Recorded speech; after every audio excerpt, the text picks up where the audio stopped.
Good morning आप सभी को। ठीक है, भूगोल की कक्षा में आप सभी को स्वागत है। कल हम लोग नदी के बारे में पढ़ रहे थे। ठीक है, तो सबसे पहले आपको बताएं, कुछ सवाल देखेंगे, उसके बाद फिर हम लोग आगे उसको डिस्कस करेंगे। तो सबसे पहले कुछ सवाल को देख लेते हैं। ये भी एक इम्पोर्टेंट पार्ट है, आपके एग्जाम का है ना, आपके तैयारी का एक पार्ट होता है। यदि आप घर में प्रैक्टिस कर लेते हैं तो बाहर जाने पर आपका क्या हो, गलती होने की संभावना थोड़ी सी कम होती है। ठीक है, और जो परिस्थिति एग्जाम में होता है उसी परिस्थिति के साथ यदि आप रूबरू होते हैं तो वहां पे टेंशन थोड़ा सा कम होता है।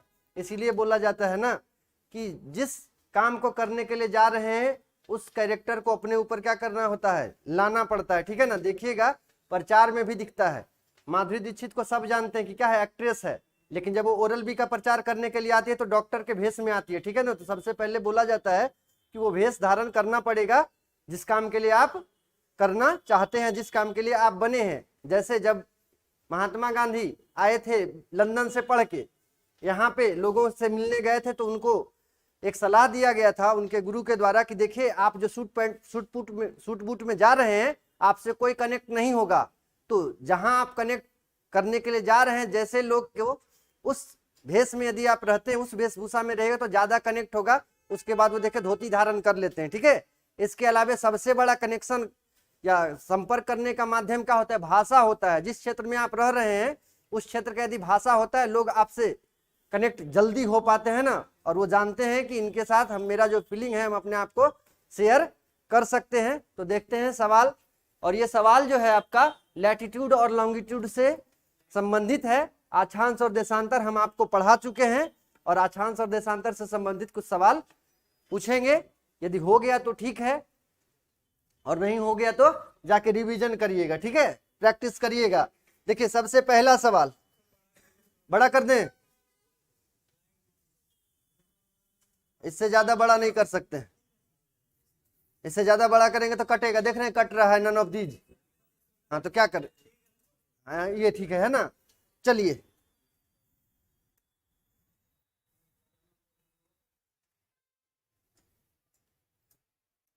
चलिए, जब तक ये खुल रहा है नोट 3 आप बताइएगा कि पहला सवाल व्हाट इज द, हाँ कुछ लोग को ऐसा लगता होगा ना कि सर इंग्लिश में लिख के आ रहे हैं, हम अपना समस्या बता दिए कि हिंदी टाइपिंग नहीं हो पाता है। ठीक है, तो थोड़ा सा कोऑपरेट करिएगा। What is the angular distance of a given place north और south from the equator called, यानी इक्वेटर से उत्तर और दक्षिण खींची गई कोणीय दूरी क्या कहलाती थी, आपको बताए थे। इक्वेटर से खींची गई कोणीय दूरी क्या कहलाती है, अक्षांश कहलाती है। ये नहीं बताया हुआ है,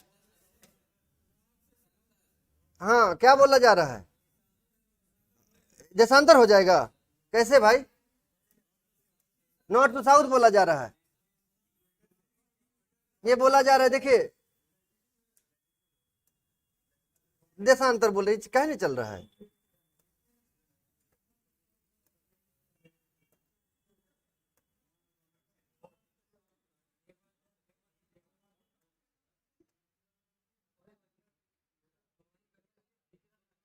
ठीक, चलिए ये देखिए आपका अर्थ मान लिए, ये रहा आपका सेंटर, सेंटर से बोला जा रहा है यहां से ये लाइन और ये लाइन एंगुलर डिस्टेंस हुआ। तो ये एंगुलर डिस्टेंस ऊपर वाले को नॉर्थ बोलते हैं, नीचे वाले को साउथ कहा जाता है। ठीक है, एक्चुअल में जो अक्षांश होता है क्या होता है, एंगुलर डिस्टेंस होता है, एंगल ही होता है। सबसे बड़ा जो रेखा हम लोग खींचते हैं जिसको इक्वेटर बोला जाता है, ठीक है, उसका मान क्या होता है, 0 डिग्री शुरुआत करते हैं तो 0 डिग्री होता है। तो यहां से नॉर्थ और साउथ, और इक्वेटर के बारे में क्या बताए थे आपको कि equator is an imaginary line which divides the earth into 2 equal parts. Upper part is known as northern hemisphere and lower part is known as southern hemisphere. विषुवत रेखा क्या करती है, पृथ्वी को 2 बराबर भागों में बांटते हैं। ऊपरी भाग को उत्तरी गोलार्ध कहते हैं, दक्षिणी भाग को दक्षिणी गोलार्ध कहते हैं। तो नॉर्थ और साउथ बोला जा रहा है, तो नॉर्थ और साउथ कौन सा होगा, अक्षांशी होगा। यहां से ये खींच देंगे,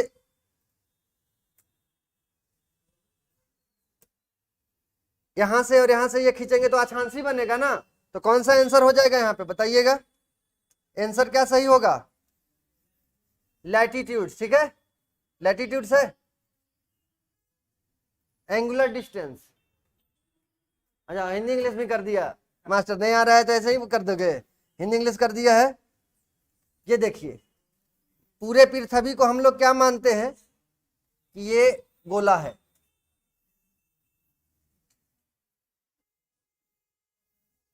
क्या हो रहा है अभिषेक?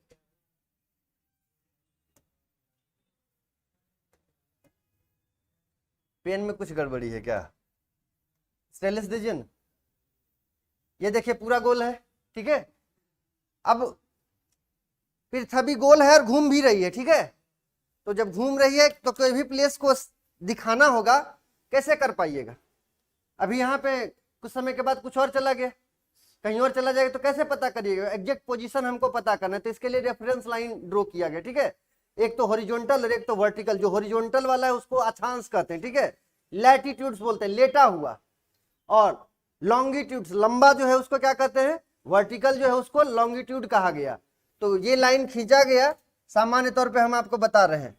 जैसे जैसे ऊपर से नीचे खींचा गया था ना, तो ऊपर से नीचे देखते हैं कि इसका लेंथ बढ़ता जाता है, और एक स्थान ऐसा आता है जहां पे सबसे लंबा होता है। तो आपको पता है ना, मालिकाना हक किसको दिया जाता है? बड़का भैया को, है ना, जो सबसे बड़ा है। और ये सब क्या है? सर्कुलर होता है। एक बॉल लीजिएगा, उस पर लाइन खींचिएगा, ठीक है, तो गोला वाला ही होगा।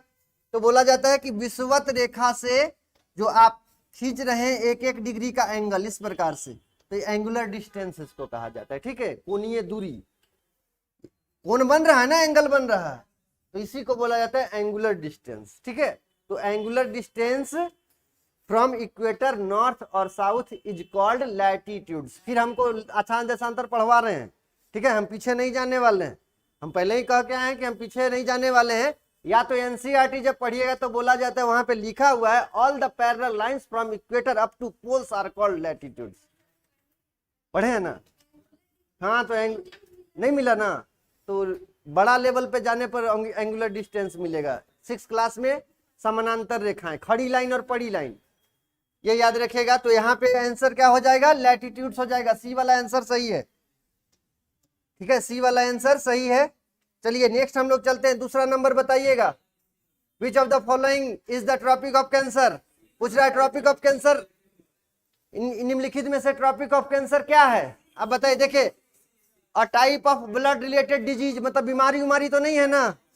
इसके अलावा scientific tool for cancer prevention, मतलब कैंसर का इलाज करने के लिए, तो ऐसा कुछ नहीं। इसके अलावा देखिए कैसे बुड़बक बना रहे हैं, 23.5 डिग्री नॉर्थ लैटिट्यूड, और इसके बाद साउथ लैटिट्यूड। कौन सा सही होगा? चलिए, गुड़ गुड़ चला चीनी है ना। इसके अलावा देखिए तीसरे नंबर का है, which is the following an example of great circle? Great circle कौन सा? ग्रेट सर्कल कोई भी सर्कल, ठीक है, सिर्फ इक्वेटर नहीं होगा। आप देखिएगा, क्योंकि आपको बताए थे ना कि पढ़ना तो सब कुछ है, लेकिन आपके एग्जाम के हिसाब से हम पढ़ा रहे हैं।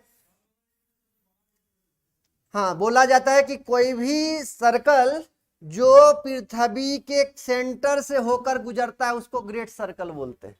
तो सिर्फ इक्वेटर को छोड़ करके, एक इक्वेटर और दूसरा सेंटर से होकर कौन गुजरता है? Prime meridian. तो ये दोनों ग्रेट सर्कल होगा, ठीक है। ग्रेट सर्कल मतलब वैसा सर्कल जो सेंटर से होकर गुजरेगा, अर्थ के सेंटर से होकर गुजरता है। तो इक्वेटर सेंटर से होकर गुजर रहा है, आपको पता है। तो याद रखिएगा यहाँ पे कौन सा आंसर होगा? आंसर कौन सा हो जाएगा?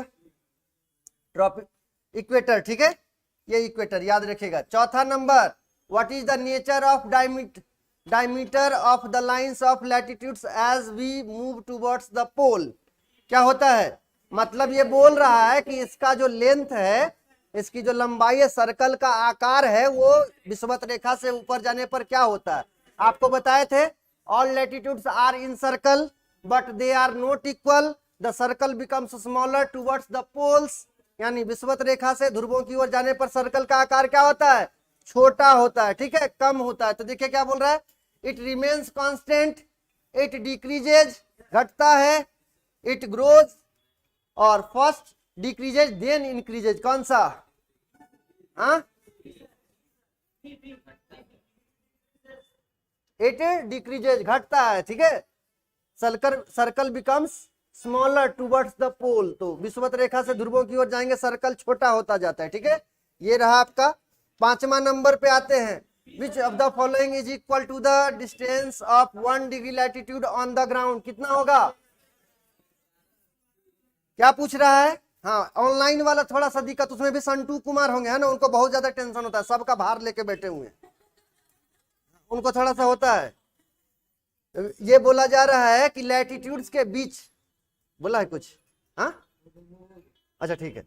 ये जो है 1 डिग्री के बीच का जो डिस्टेंस है वो कितना होगा, तो लैटिट्यूड का भी बताए थे, लॉन्गिट्यूड का भी बताए थे, ठीक है। कितना हो जाएगा? हाँ, 111 किलोमीटर, ये आपका सही हो जाएगा, कर पाइएगा ना? चलिए, इसके अलावा देखिए, apart from the equator which line of latitude divides the earth into 2 equal parts, मतलब इक्वेटर के अलावे कौन सा अक्षांश है जो पृथ्वी को 2 बराबर भागों में बांटता है? कौन सा? कौन सा? इक्वेटर ही है, ये वाला हो जाएगा, ठीक है। None of these, none of these होगा। कैसे? Apart from equator which line of latitudes divides the earth into 2 equal parts. इसके अक्षांश तो नहीं डिवाइड करता ना, देशांतर डिवाइड करता, प्राइम मेरिडियन याद रखिएगा, है ना। पूर्वी गोलार्ध और पश्चिमी गोलार्ध में तो प्राइम मेरिडियन होगा ना वो, तो इक्वेटर के अलावा कोई अक्षांश तो नहीं डिवाइड करता है। चलिए ठीक है, 7वां नंबर पे बताइएगा, what is the imaginary line that divides the earth into 2 part called? हाँ, अच्छा नीचे रखे, चलिए ठीक है। What is the imaginary lines that divides the earth into 2 parts? देखिए बोले ना कि जो पढ़ा है, डी नंबर, ए नंबर, आपको बोले जो पढ़ाए उसी के हिसाब से है क्वेश्चन, जैसे जैसे पढ़ाए वैसे वैसे क्वेश्चन है।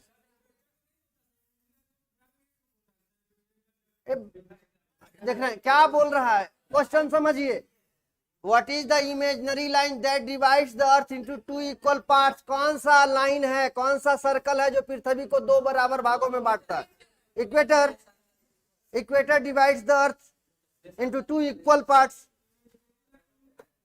सब इमेजिनरी लाइन ही है, सब इमेजिनरी लाइन ही है, ठीक है, सब काल्पनिक रेखाएं हैं। बताए थे ना कि सारा कथा क्या है, काल्पनिक है, दिल पे नहीं लेना है, ठीक है। चलिए नेक्स्ट, 8 नंबर का, latitude is the angular distance of a point on the surface to the north और साउथ। क्या होगा? measured from the equator, measured from the center of the earth, measured from the poles, measured from the 23rd and half degree north और south। कौन सा हो जाएगा? ए, ये वाला, ठीक है। कट पेस्ट करने में गड़बड़ हुआ है, लिखने में ये वाला सही होगा, ये इधर आता, बी इधर आता, ठीक है, ये सही होगा। मेजर फ्रॉम द सेंटर से लिया जाता है, ठीक है, सेंटर से लिया जाता है, ये याद रखिएगा। कोई दिक्कत है इसमें? क्वेश्चन नहीं है पूरा, ये देखिए ऐसे है ना, जब भी लेते हैं तो यहीं से लेते हैं ना, सेंटर से है, सेंटर से ही। अब सेंटर से कहीं भी जाइए, इधर जाइए, इधर, सबका मान कितना होगा? 90 डिग्री होगा चारों तरफ, इधर भी, इधर भी, इधर भी, और पूरा सर्कल का मान 360 डिग्री होता है, 360। तो सेंटर से किधर भी जाएगा मान कितना होगा? 90 डिग्री होगा। और सारा कैलकुलेशन है, हम आपको बोले ना, सब कुछ ज्योग्राफी में है, मैथ से लेकर के फिजिक्स, केमिस्ट्री, बायो सब आएगा, धीरे धीरे आता चला जाएगा। हाँ ठीक है, 9 नंबर का बताइएगा आप लोग, what is the called imaginary line joining the 2 poles that intersect the equator at right angle? क्या कहलाता है? लॉन्गिट्यूड्स, लॉन्गिट्यूड्स, ठीक है। ये नहीं समझ में आया? What is the called imaginary line joining the 2 poles? ये लीजिए 2 पोल है, नॉर्थ पोल और साउथ पोल, इसको मिला रहा है, दैट इंटरसेक्ट द इक्वेटर, इस पे हो रहा है क्या? कौन सा? लॉन्गिट्यूड, ठीक है। कोई ऐसा भारी भारी इंग्लिश नहीं है, हल्का हल्का ही है, इतना तो कर ही सकते हैं ना जीवन जीने के लिए, ठीक है। जब मोंटी कार्ली पहन सकते हैं जी तो इंग्लिश नहीं पढ़ सकते हैं? हाँ, पेप जींस पहन सकते हैं तो इसमें क्या होगा? What is the time interval between 2 longitudes? 2 longitudes के बीच का इंटरवल कितना? ए गड़बड़ कर दिए सब, कौन सा? यहाँ पे तो ऑप्शन गौतम सर दे दिए, ठीक है ना। आयोग ने में कोई नहीं बैठा हुआ है आंसर देने का, तो एक ही आंसर है ना। 4 मिनट। 4 मिनट कैसे निकालेंगे? पृथ्वी पूरा सर्कल का मान 360 डिग्री है ना। पृथ्वी घूमता है कितना समय में? 24 घंटा में। 24 घंटा में 360 डिग्री, तो 1 घंटा में कितना डिग्री डिवाइड करना है? 15 डिग्री, ठीक है। 1 घंटा मतलब 60 मिनट, 60 मिनट में 15 डिग्री है ना। तो 1 डिग्री कितना मिनट में? 15 चौके 60 होता है 4 मिनट में। तो देख लीजिएगा इंटरवल टू लॉन्गिट्यूड्स के बीच का क्या है? 4 मिनट होगा। हाँ, ठीक है, 4। याद रखिएगा, यही कंफ्यूज करना जानते हैं। जो ज्यादा पढ़ के जाएगा वही ज्यादा कंफ्यूज करता है। No study no confusion, more study more confusion. ज्यादा नहीं पढ़ना है, इतना पढ़ लिए कि पासे ना करे, है ना। चलिए लीजिए 11 number. On which latitudes duration of days and nights are always same. बताइए कौन सा लैटिट्यूड है जिसपे दिन और रात की अवधि बराबर होती है? कौन सा? इक्विनॉक्स। इक्विनॉक्स बताए थे? Equal days and equal night नहीं बताए थे ना। ना ना, तुम कहाँ बताया था भाई? 21 मार्च। 21 मार्च था। हाँ हाँ, एम एस धोनी बताए थे कि नहीं? मैच कुछ भी हो बेचारा ठंडा रहता है ना। तो याद रखिएगा क्या? Hinge line. जब पढ़ेंगे हिमालय तो वहां पे आएगा हिंज लाइन, ठीक है। बता तो दिए, वैसा लाइन है जो अलग करता है जी, तो यहाँ पे कैसे बता दें? बता दो रहे, हिमालय पढ़ेंगे तो बताएंगे, सब्र नहीं है क्या?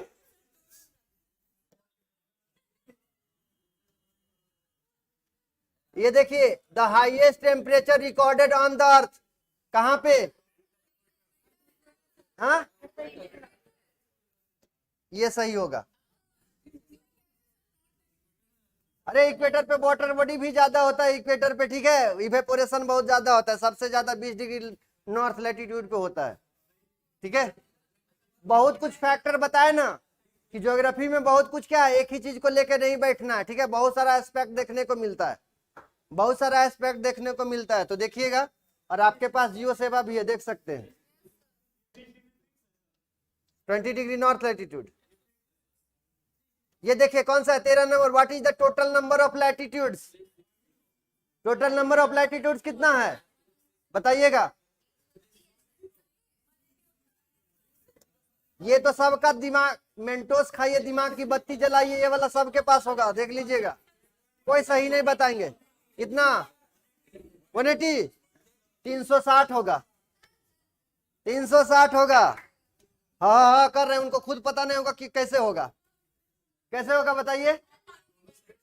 कैसे बोल है? हाँ तो लैटिट्यूड ही हम भी तो बोल रहे हैं। 180 होगा। सुनिए, यहीं पे कंफ्यूजन बता दे रहे हैं, ठीक है। क्या बता रहे हैं? गलत बता रहे हैं। लैटिट्यूड का मतलब क्या होता है? एंगल होता है। पैरेलल ऑफ लैटिट्यूड बताइएगा, जो आप बोल रहे हैं ना, अक्षांश रेखा होगा वो। ये अक्षांश पूछा जा रहा है, पैरेलल ऑफ लैटिट्यूड है लिखा हुआ, इसलिए तो बोले कोई नहीं बता पाइएगा। 180 गलत हो गया था ना, बोल तो रहे हैं। इतना हल्ला नहीं करना है, उधर भी देख रहा है लोग, समझ लीजिए।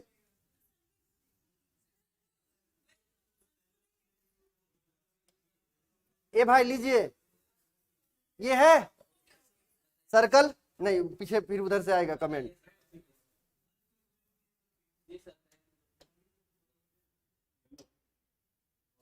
ये पूरा है, सेंटर से हम लोग ले रहे हैं।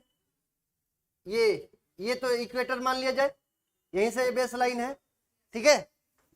यहां से 1 डिग्री, जीरो का मतलब तो कुछ नहीं होता है। आपको 0 रुपया दिया, इसका मतलब क्या दिया? कुछ नहीं दिया, ठीक है। 1 degree, 2 degree, 3 degree, 4 degree, 5 degree, ऐसे करके। चांद को याद रखिएगा। हाँ चांद है ना, रुकिए।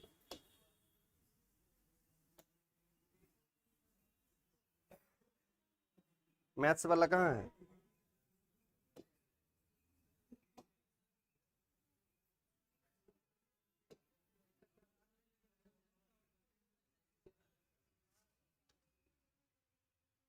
ये है, ठीक है। ये 0 डिग्री से ले रहे हैं,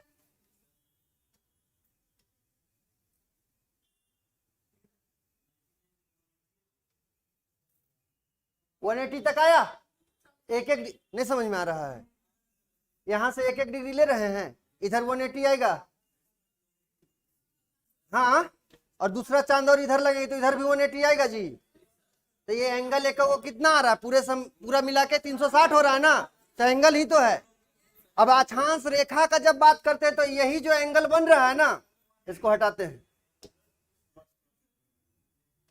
इसी को देखते हैं। ये वाला जो एक एक डिग्री का एंगल बना ना, इसी को हम लोग ऐसे करके मिला देते हैं, तो यही हुआ अक्षांश रेखा। देखिए एक एक डिग्री करके तब 180 होता है ना। अक्षांश रेखा क्या बताए थे, यही ना, ये वाला ना।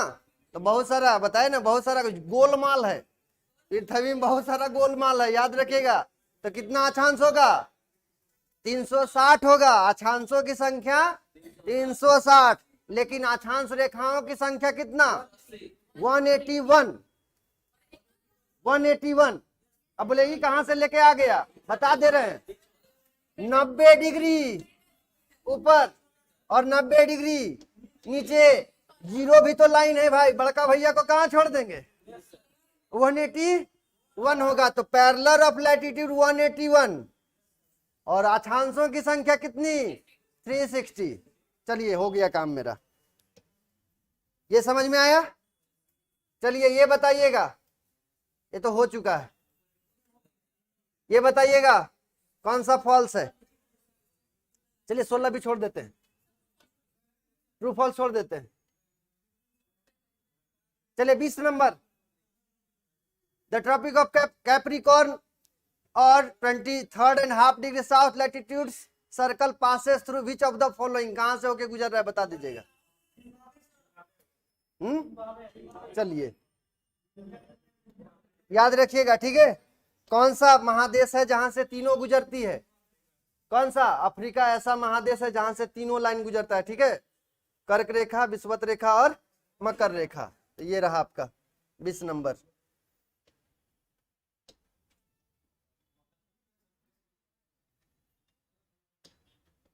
चलिए आगे, what is the number of longitudes बताइएगा। 360, ठीक है। अब इसमें बोले एक क्यों नहीं होता है, क्योंकि ये गोल है पूरा।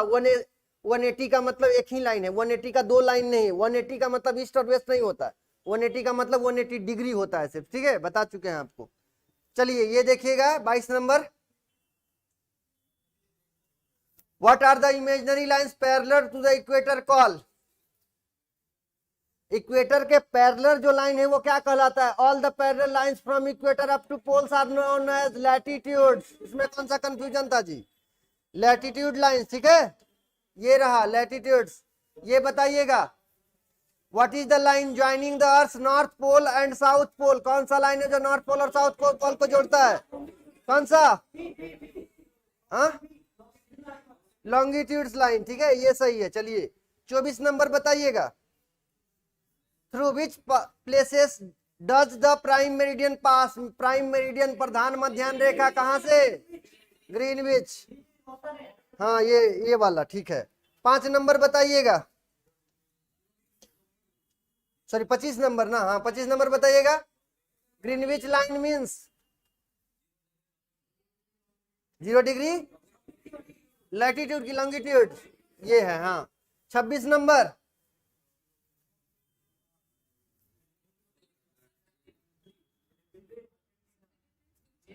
ठीक है, कौन सा होगा, कल बताइएगा हमको, ये खोज के बताइएगा, ठीक है।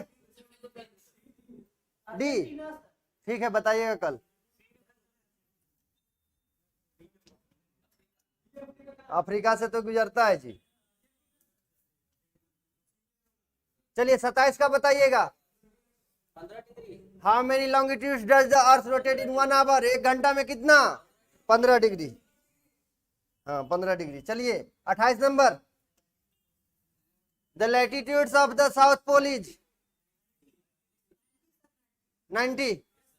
कुछ नहीं होगा इसका आंसर, ठीक है।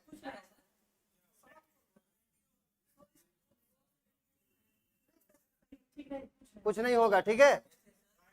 अरे भाई यस लिखता ना, यस लिखेगा तब ना, तो इसीलिए।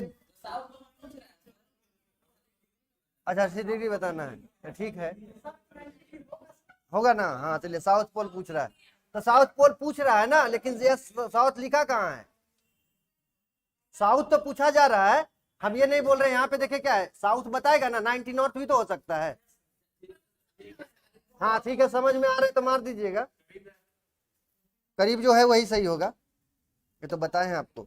ये 29 नंबर बताइएगा।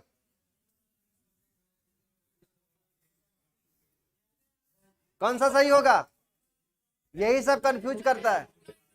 बी नंबर सही होगा, बी नंबर, बी नंबर सही होगा, ठीक है। हाँ जी, जाके देखिएगा, बी सही होगा, देख लीजिएगा। चलिए ये 31 नंबर, कौन सा मिसमैच है जो मेल नहीं खा रहा है, बताइएगा कौन सा? 3 नंबर, ट्रॉपिक ऑफ कैंसर, ये सही है। ट्रॉपिक ऑफ कैंसर में कोई दुविधा नहीं। ट्रॉपिक ऑफ कैप्रिकॉर्न में दुविधा है। हाँ जी, ट्रॉपिक ऑफ कैप्रिकॉर्न कितना है? 23.5 डिग्री साउथ, मकर रेखा। इसके अलावा इंटरनेशनल डेट लाइन कितना है? 0 डिग्री होता है। इंटरनेशनल डेट लाइन 180 डिग्री होता है, ठीक है। और साउथ पोल कितना होता है? ओनली 1 सही है, केवल 1 सही है ना।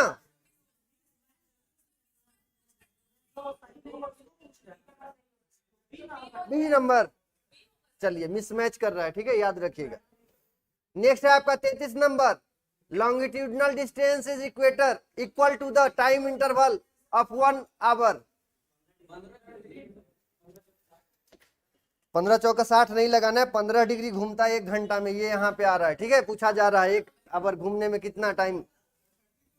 32। कहां से जी? ये वाला, where does the tropic of cancer not pass?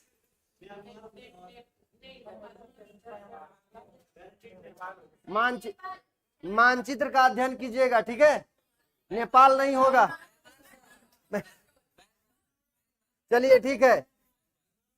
34 number, the land surface in the northern hemisphere is maximum eight.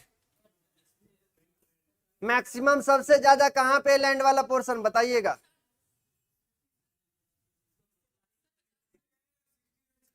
हाँ ये वाला, बी वाला, ठीक है। 50 से 60 नहीं, 40 से 50 होगा, सी देख लीजिएगा। 40 डिग्री से लेके 50 डिग्री नॉर्थ के बीच में। इसके अलावा 35 नंबर, 35 नंबर,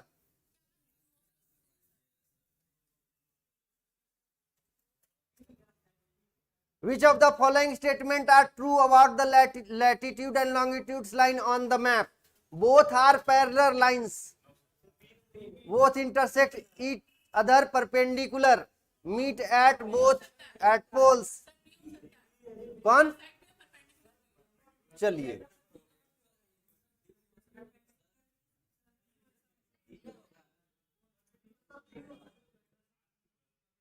कौन सा सही होगा बताइए? बी, ए सही होगा, ठीक है, ए सही होगा। सब पैरेलल लाइन है, सबसे पहला तो बोल रहे हैं पैरेलल लाइन सब है। ये वाला भी पैरेलल है और ये वाला भी पैरेलल है।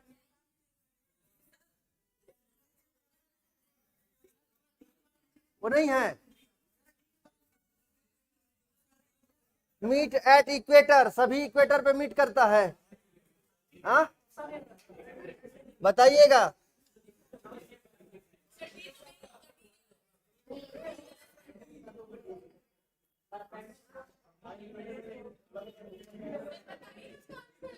बता दिए।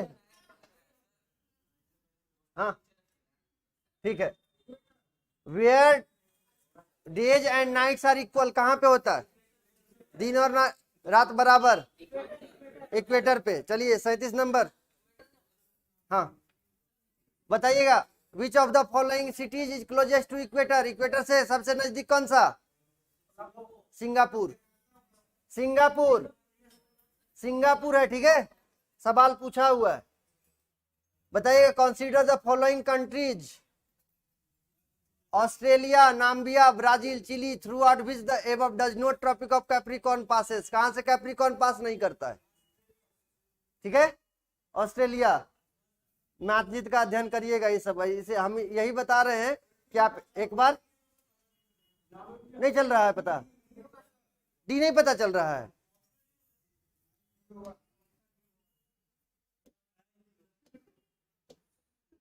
ये तो यही वाला अभिषेक,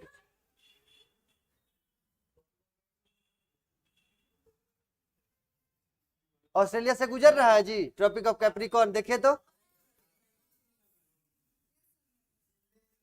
ऑस्ट्रेलिया, ये लोग बोल रहे थे ऑस्ट्रेलिया से निकल रहा है कि नहीं निकल रहा है? क्या है भाई, ये क्या है ट्रॉपिक ऑफ, ये क्या है ट्रॉपिक ऑफ कैप्रिकॉर्न है तो, हाँ तो क्या है, गुजर नहीं रहा है ये?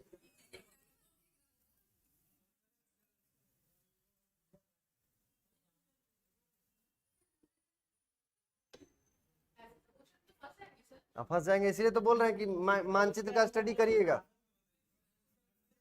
मैक्सिको से होके गुजरेगा, सबका आंसर बता रहे हैं, पास करते जा रहे हैं। किसका?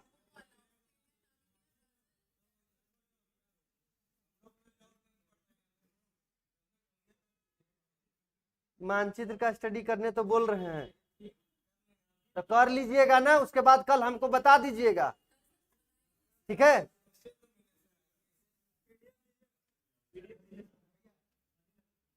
तो फिर हम इसको बंद करेंगे, ठीक है ना? विवाद करने के लिए हम नहीं आए हैं, हम आपको ये दिखाने आए हैं कि सवाल कैसा पूछता है, आपको क्या करना है, मानचित्र का स्टडी करना है। सिर्फ मेरे भरोसे मत रहिएगा, ठीक है? मैप का स्टडी करना है, अक्षांश देशांतर से ऐसा सवाल आता है, हम आपको बता दिए, ठीक है? कल का यदि सिंगापुर के जगह पे कोई और लगा दे, रांची दे देगा, तो आप कर पाइएगा?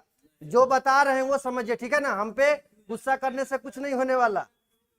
सिंगापुर के जगह कुछ और देगा ऑप्शन में, हम बता रहे हैं ना ये वाला चीज।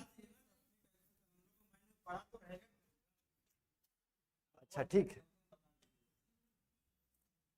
चलिए 41 नंबर का, 40 नंबर का बताइएगा कौन सा? इक्वेटर जहां से पास नहीं करता है, कहां से पास नहीं करता है बताइएगा? हम्म,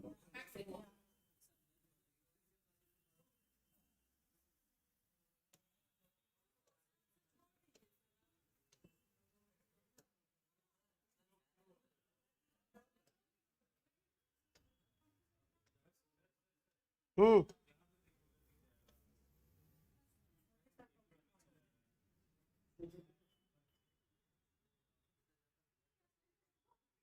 ये तो चलता ही नहीं है, क्या करेंगे?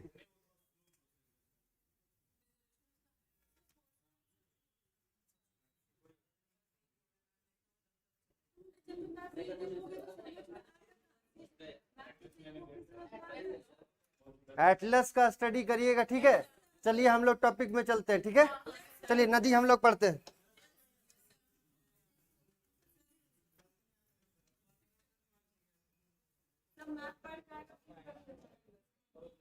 पढ़ के आइएगा, उसके बाद बात करिएगा।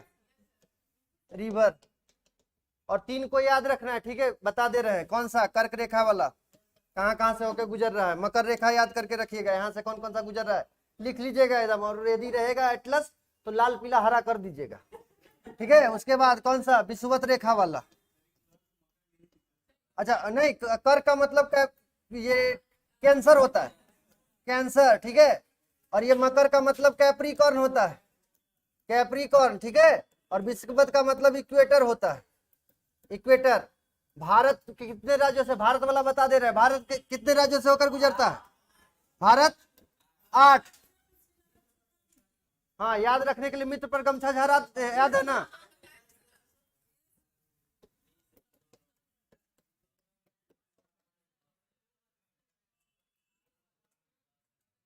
मिजोरम, त्रिपुरा, पश्चिम बंगाल, राजस्थान, गुजरात, मध्य प्रदेश, छत्तीसगढ़, झारखंड, ठीक है? 8 राज्य से होकर गुजरता है। इसके अलावा IST वाला भी बताए थे आपको, इंडियन स्टैंडर्ड टाइम, क्या बताए थे? उमा की छतरी उड़ी आंधी में, बताया हुआ तो है। उमा की छतरी उड़ी आंधी में नहीं बताए हैं? हाँ वही उमा है, अच्छा उधर है छाता उड़ गया उनका, है ना?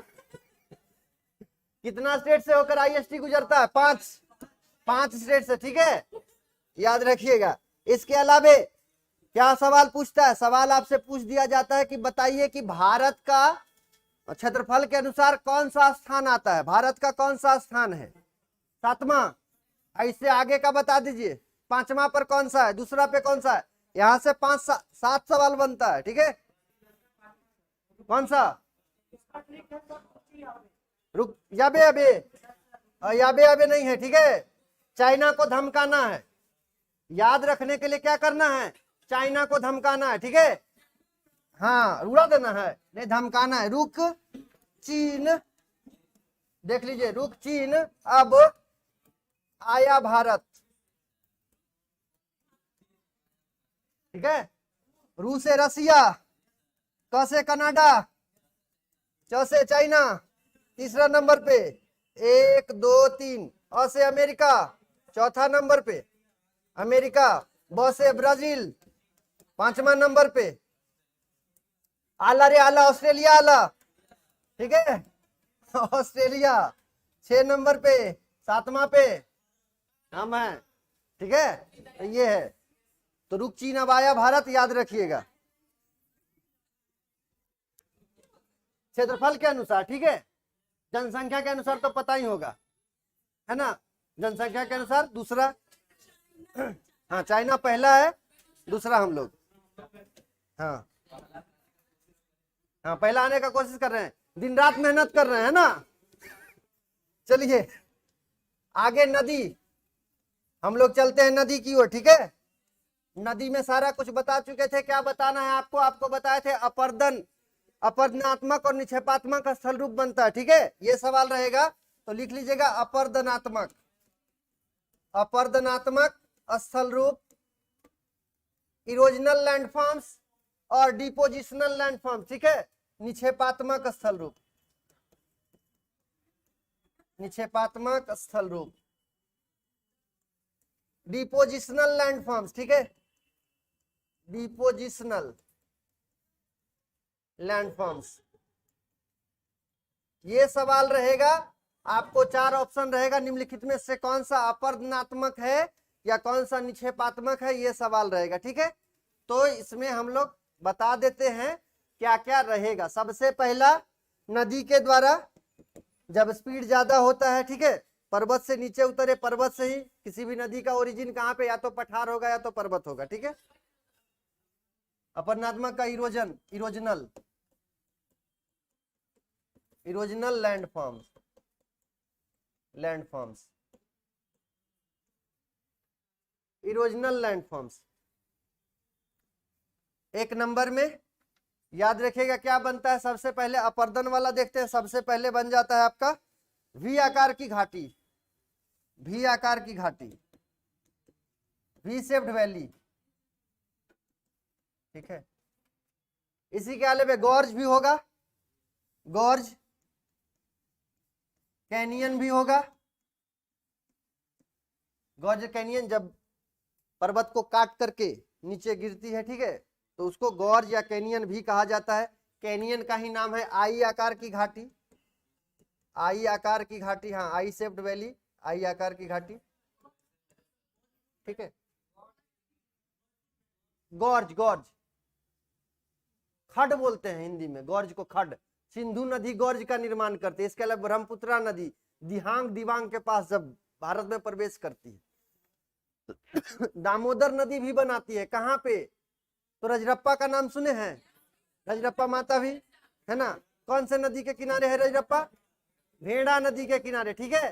दामोदर की सहायक नदी है, वहां पे गॉर्ज देखने को मिलेगा, ठीक है, हाँ, वहां पे देखने को मिलेगा, ठीक है। इसके अलावा और क्या बनता है? तो याद रखिएगा, जलप्रपात बनता है, फॉल्स, जलप्रपात है ना, वाटरफॉल्स, जलप्रपात। और रांची को क्या कहा जाता है? सिटी ऑफ वाटरफॉल्स, है ना, झरनों का शहर कहा जाता है रांची को। इसके अलावा और क्या बनता है? तो रैपिड्स बोलते हैं, रैपिड्स, क्षिप्रिका, क्षिप्रिका, रैपिड्स बोलते हैं। हम बता दे रहे हैं भाई। देखिए, मान लिया जाए कहीं किसी भी क्षेत्र से नदी बह रही तो वहां पे सॉफ्ट रॉक भी होगा, हार्ड रॉक भी होगा, कठोर चट्टान भी हो सकती है, मुलायम चट्टान भी होगी। तो मुलायम चट्टान का इरोजन हो जाएगा, लेकिन जो हार्ड रॉक होगा, कठोर चट्टान, उसका इरोजन नहीं हो पाएगा। तो इसके कारण इस प्रकार से नदी के मार्ग में हो जाता है, ठीक है। तो इसी को छिपरिका कहा जाता है। नदी इससे इस प्रकार से उछलती कूदती हुई चलेगी। हाँ हाँ, नदी तल में। हाँ, अरे ये मान लिया सॉफ्ट रॉक है, कट गया ना, ये हार्ड रॉक है तो नहीं कटा, ये सॉफ्ट रॉक है कट गया, इस प्रकार से तो टीला दिखाई पड़ेगा। तो ऊपर से नहीं दिखाई पड़ रहा है, लेकिन पानी जमा हुआ है, ये बहुत ही खतरनाक होते हैं, नाव नहीं चलाया जा सकता। इसीलिए झारखंड वाला बताए थे ना, कौन सी नदी है जहां पे नाव चलाया जाता है? मयूराक्षी नदी, और सब नदी में नहीं चलाया जाता है, ठीक है। तो आप बोलिए कि सर रैपिड्स के कारण, नहीं बाबू, रैपिड्स के कारण सिर्फ नहीं होता है, वाटर का मात्रा भी निर्धारित करता है, जल की मात्रा भी निर्धारित करती है। हाँ हाँ, वही सब बोट वोट वाला, वो गेम भी है एक बोट वाला, हाँ है ना, जहाँ चोट लगे उठ के ऐसे निकलता है, ठीक है, कलट जाता है। चलिए गेम क्या खेलेंगे हम लोग, यहाँ देख लेते हैं। तो छिपरिका समझ में आया, रैपिड्स बनता है।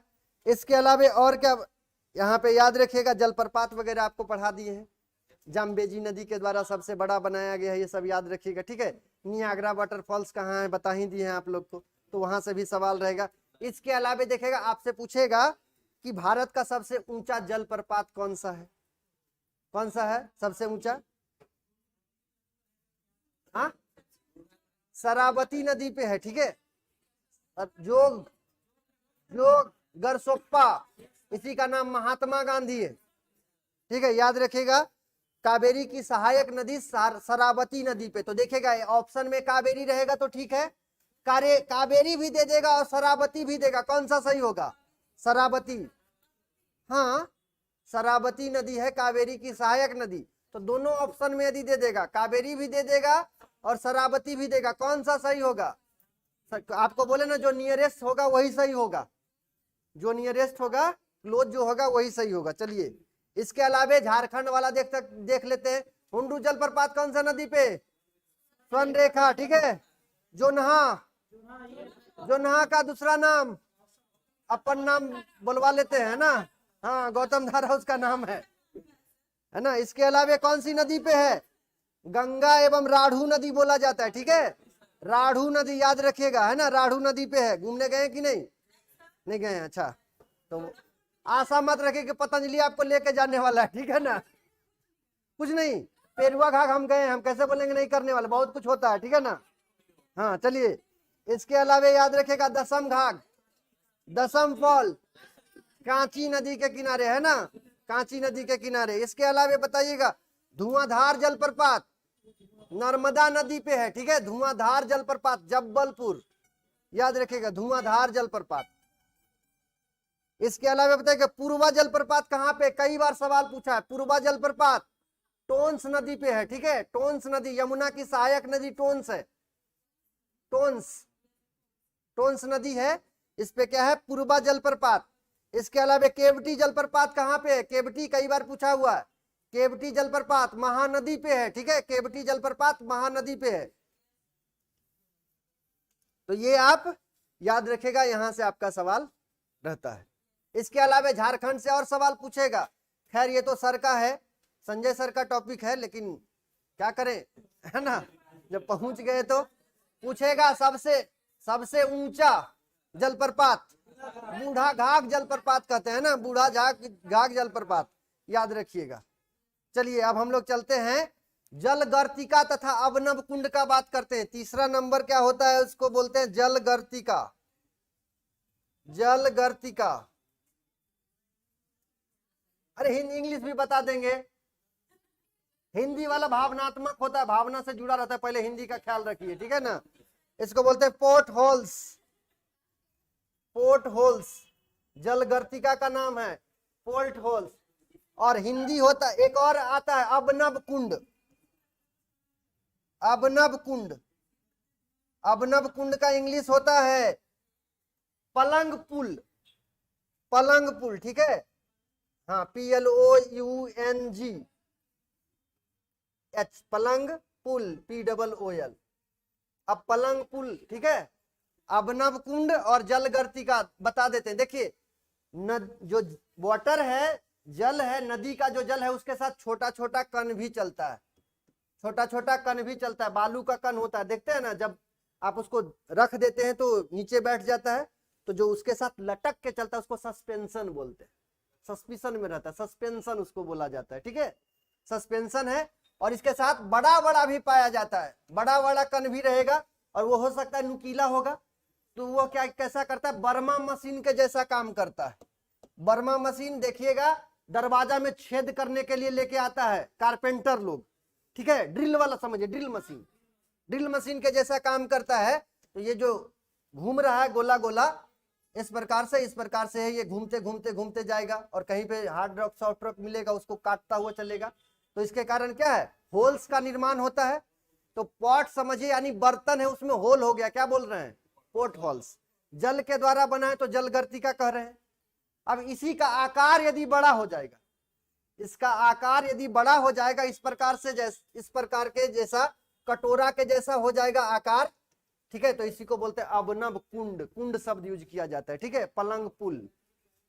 तो लगातार कंटिन्यूअस इरोजन के कारण इसका निर्माण होता है।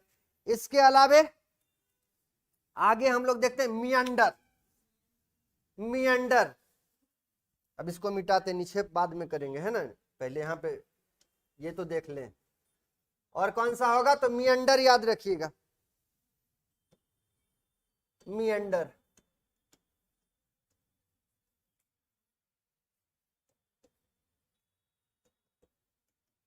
मियांडर। देखिए जब नदी जो है पर्वतीय क्षेत्रों से पठारी क्षेत्रों के बाद जो है, जैसे पर्वतीय क्षेत्र में तो गॉर्ज बनेगा, पठारी क्षेत्र में जब आएगा तो झरना बनना शुरू हो जाएगा, ठीक है, पलंग पुल बनना शुरू होगा, पोर्ट हॉल्स बनना शुरू होगा, छिपरिका बनना शुरू होगा। इसके अलावा जब पठारी क्षेत्र से मैदानी क्षेत्र में प्रवेश करेगी तो स्लोप कम हो जाएगा, स्लोप कम हो जाएगा, स्पीड कम होगा, स्पीड कम हो जाने के कारण क्या है, उसका मार्ग जो है वो टेढ़ा मेढ़ा हो जाएगा। जैसे थक जाते हैं तो हिलते हिलते चलते हैं, उसी प्रकार से नदी थक गई है तो हिलते हिलते चलेगी, हाँ इस प्रकार से, ठीक है, इस प्रकार से नदी हिलते हिलते चल रही है, ठीक है, तो इसी को बोलते हैं सांप के जैसा, तो इसको मियांडर कहते हैं, ठीक है, इसी को बोलते हैं मियांडर। अब इसी के किनारे यहां पे देखिएगा,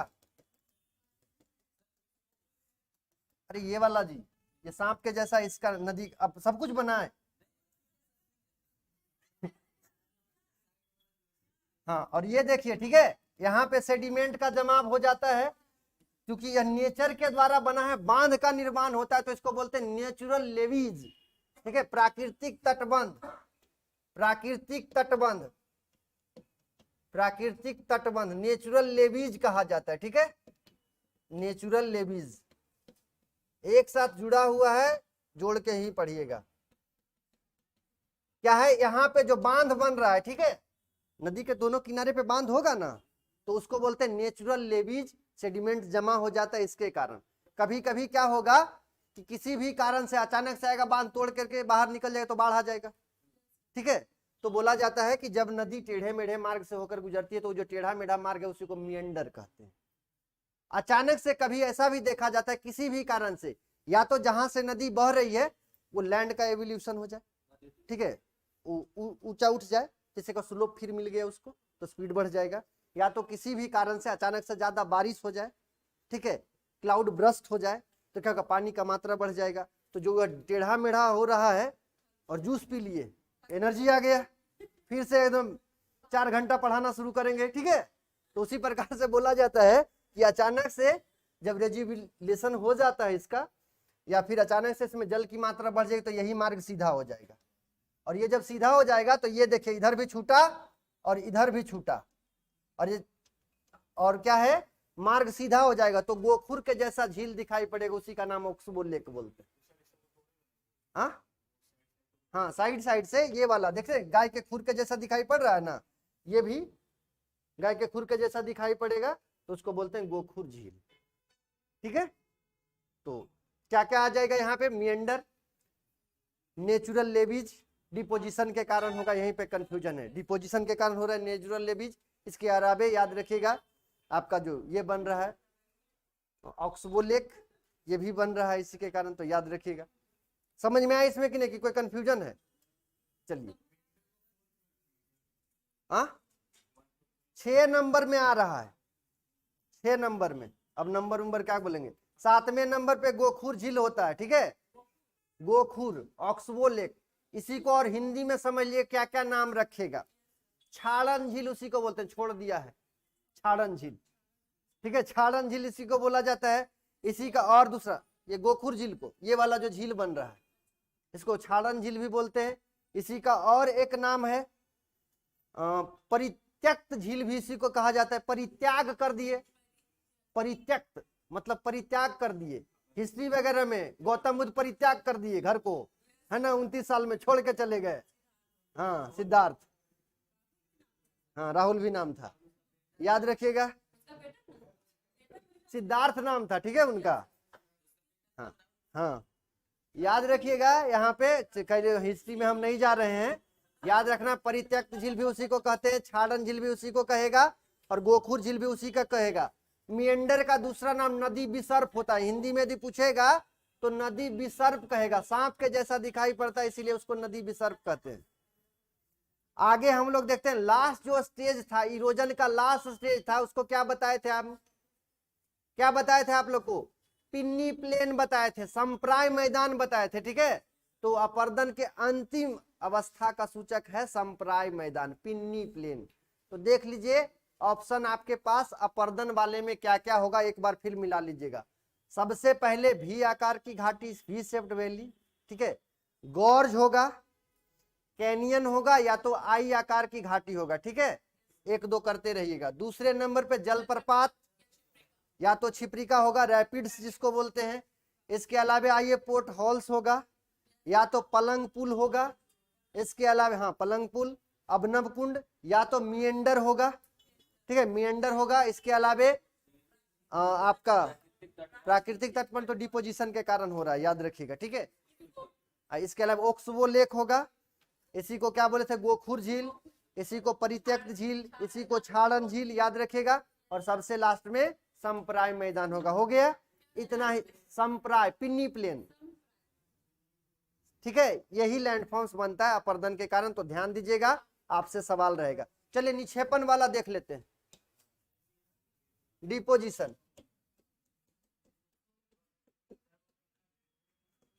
डिपोजिशनल लैंडफॉर्म्स। हाँ भाई कोई बात नहीं, छोड़ दे, 2-3 तो है ही, निक्षेप में ज्यादा नहीं है। निक्षेपात्मक, निक्षेपात्मक स्थल रूप। देखिए नदी जब पर्वतीय क्षेत्रों से पठारी क्षेत्रों के बाद मैदानी क्षेत्रों में प्रवेश करती है तो स्लोप कम होता है। स्लोप कम हो जाने के कारण के उसके साथ जो परिवहन करने की क्षमता है वो भी घट जाएगा। तो जब परिवहन करने का क्षमता घट जाएगा, सबसे पहले बड़ा बड़ा बोल्डर को यह छोड़ना शुरू करेगा, बताए भी हैं। और गैप के माध्यम से नदी नीचे चला जाए, इसको भाबर कहते हैं, भाबर, भाबर,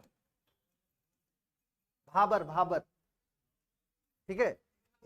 इसके बाद याद रखिएगा छोटा छोटा सेडिमेंट का मात्रा होगा, सेडिमेंट का मात्रा छोटा हो जाए, नदी पुनः दिखना शुरू करेगी, तो दलदली क्षेत्र बनता है जिसे मार्सी लैंड कहते हैं। हाँ मार्सी, दलदली क्षेत्र, दलदली क्षेत्र, तराई बोलते हैं इसी को। नेपाल की तराई आप लोग जानते होंगे, नेपाल की तराई। बाद में जो है सेडिमेंट अपने मार्ग में ही जमा करना शुरू करेगा नदी, ठीक है। और इसके कारण क्या तटबंध भी हो सकता है टूट जाए, नदी का मार्ग, बाढ़ आ सकता है। बाढ़ 2 ही कंडीशन में आएगा, या तो नदी अपना मार्ग भटक जाए, मार्ग भटक जाए, या तो बोला जाता है कि अचानक से जल की मात्रा में वृद्धि हो जाए। तो मान लिया जाए कि सेडिमेंट यहाँ पे जमा हो गया, बढ़ रही थी, इधर से बहना शुरू कर गया, तो बाढ़ आएगा। तो बाढ़ में भी जब जहां पे लगातार बाढ़ आएगा वहां पे नया नया जलोढ़ होगा। तो जो सेडिमेंट बन रहा है, जो जमा हो रहा है, उसको जलोढ़ कहते हैं। जहां पे प्रत्येक साल बाढ़ का पानी आ रहा है, नया नया सेडिमेंट जमा होगा, तो उसको नई जलोढ़ कहते हैं। तो नई जलोढ़ को ही क्या कहते हैं, नई जलोढ़ को खादर कहते हैं, नई जलोढ़ को खादर कहा जाता है। अब मान लिया जाए कि प्रत्येक साल आ रहा था, जमा जब हो जाएगा तो क्या होगा कि वो वाला ऊंचा हो जाएगा, वो ऊंचा हो जाएगा और एक नीचा वाला भाग रहेगा, तो नीचा वाला भाग में मान लिया पानी हमेशा आएगा ना, तो ये वाला तो नई जलोढ़ हो गया, लेकिन ऊपर वाला जो रहा ये वाला मिट्टी पुराना हो गया, तो इसको पुरानी जलोढ़ कहेंगे। तो पुरानी जलोढ़ का ही दूसरा नाम होता है क्या? हाँ, बांगर, याद रखिएगा। तो ये वाला यहाँ चलेगा, ठीक है, मैदान में भी आपको पढ़ने को मिलेगा, बांगर, खादर, ये सब। अब यहीं पे देखा जाता है कि पर्वतीय क्षेत्र से पठारी छत से मैदानी क्षेत्र में जब प्रवेश करती है, सेडिमेंट का जब यह जमाव कर रही है, तो इसके कारण पंखा के जैसा एक आकृति बनता है, इसी को जलोढ़ पंख कहते हैं, जलोढ़ पंख। और बाद में ट्रेंगुलर शेप के रूप में आकार जो जमता है, जो ट्रेंगुलर शेप में, इसी को डेल्टा कहते हैं। ठीक है, तो निक्षेपात्मक वाले में कौन कौन सा हो जाएगा? जलोढ़ पंख लिख लीजिएगा, ठीक है, जलोढ़ पंख। और कभी कभी ये भी देखा जाता है शंकु के जैसा भी बनता है, तो आपको मिलेगा एलुवियल फैन भी मिलेगा, एलुवियल कोन भी रहेगा। बुक वगैरह जब पढ़िएगा तो एलुवियल कोन भी होगा, आकार कैसा हो रहा है उसके आधार पे। पंखा के जैसा हुआ तो पंखा बोला जाता है ना, जलोढ़ पंख बोलते हैं। और पंखा क्या, जो ये पक्षी का जो पंख होता है ना, वैसे आकार में जमा हो जाता है, तो उसको बोलते हैं जलोढ़ पंख। इसके अलावे आप ये समझिएगा कि यदि शंकु के जैसा बन गया, ठीक है, तो उसको बोलते हैं जलोढ़ शंकु, एलुवियल कोन बोलते हैं। इसके अलावा ट्रायंगुलर से पूरा ले लिया तो ग्रीक भाषा में उसको डेल्टा कहते हैं, तो डेल्टा भी होगा, ठीक है, डेल्टा। तो ये था आपका। इसके अलावा और क्या होगा? बाढ़ का मैदान होगा, और क्या होगा? प्राकृतिक तटबंध होगा। तो देख लीजिएगा निक्षेपात्मक वाले में क्या क्या होगा। सबसे पहला जलोढ़ पंख होगा, जलोढ़ शंकु होगा, एलुवियल कोन होगा, एलुवियल फैन होगा। इसके अलावा और क्या होगा? नेचुरल लेवीज होगा, हम आपको बता चुके हैं नेचुरल लेवीज किस में आएगा, डिपोजिशन वाले में आएगा, तो नेचुरल लेवीज होगा, प्राकृतिक तटबंध होगा। इसके अलावा क्या होगा? बाढ़ का मैदान होगा, ठीक है, बाढ़ का मैदान। इसके अलावा और क्या होगा? सबसे लास्ट में डेल्टा होगा। तो ये आपका खत्म हो गया, ठीक है, ये खत्म हो गया। अब करीब करीब हम स्थल रूप वाला जो है जियोमॉर्फोलॉजी हम खत्म कर चुके हैं। यदि ठीक ठाक व्यवस्था रहेगा तो आगे पवन वाला भी बताएंगे और ग्लेशियर वाला भी बताएंगे। ठीक ठाक व्यवस्था नहीं रहेगा तो हम क्लाइमेटोलॉजी की ओर चलेंगे, मरुस्थल बता के, ठीक है, मरुस्थल बता के क्लाइमेटोलॉजी की ओर चलेंगे। और जैसे जैसे अब कल रहेगा तभी ना, देखना पड़ेगा, यदि कल रहेगा तो फिर देखा जाएगा। और इसके बाद जैसे ही जियोमॉर्फोलॉजी खत्म होगा उसके बाद मेरा वैलिडिटी भी गिनना शुरू कर दीजिएगा।